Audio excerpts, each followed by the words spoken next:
Paul and Silas are in prison. In the middle of the night they are praying and singing hymns to the Lord. The other prisoners hear it.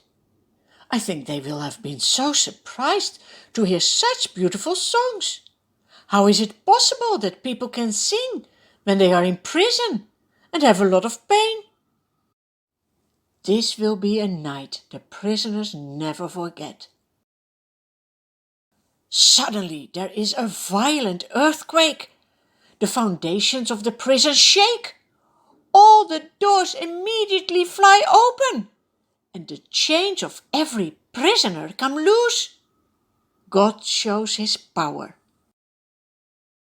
The jailer wakes up. He sees the prison doors wide open. Oh, that is terrible! He assumes all the prisoners have escaped. What will the officials now do with him? The jailer is so scared that he takes a sword to kill himself.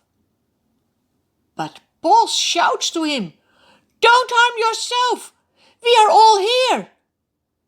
What? No one has run away? The jailer calls for lights and rushes into the prison. He falls down trembling before Paul and Silas. Then he brings them out and asks, "Sirs, what must I do to be saved?" Have you ever asked this question? When you know you are in need to be saved, this is the best you can ask. Paul and Silas reply, "Believe in the Lord Jesus, and you will be saved, you and your household." What a beautiful message! What a good news! This is a message for you as well. Believe in the Lord Jesus, and you will be saved. Saved from what? Saved from a sinful life. Saved to be with God forever. Paul and Silas share the word of the Lord with the jailer and with all the others who live in his house. At that hour of the night, the jailer cares for Paul and Silas. He washes their wounds. Then he and everyone in his household are immediately baptized. What a beautiful night! You can imagine Paul and Silas are full of joy, seeing all the Lord has done. The jailer brings them into his house and gives them a meal.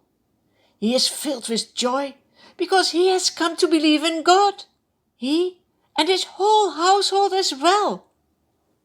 Do you also know this joy? The city officials hear what has happened while Paul and Silas were in jail.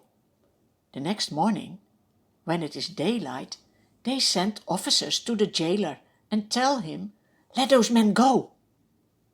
The jailer tells Paul, "The officials have ordered that you and Silas be released. Now you can leave. Go in peace." But Paul says to the officers, "They beat us publicly without a trial, even though we are Roman citizens, and threw us into prison. And now, do they want to get rid of us quietly? No, let them come themselves and escort us out." The officers report this to the officials. When they hear that Paul and Silas are Roman citizens, they are alarmed. It was not allowed to flog Roman citizens. Now they can get in trouble. The officials come to appease them and escort them from the prison. They say, "Please, leave our city." Paul and Silas leave the prison. They return to the home of Lydia. They meet with the believers and encourage them before leaving the city. No one will ever forget that special night. I hope you will also never forget this story. Always remember, believe in the Lord Jesus, and you will be saved, you and your household.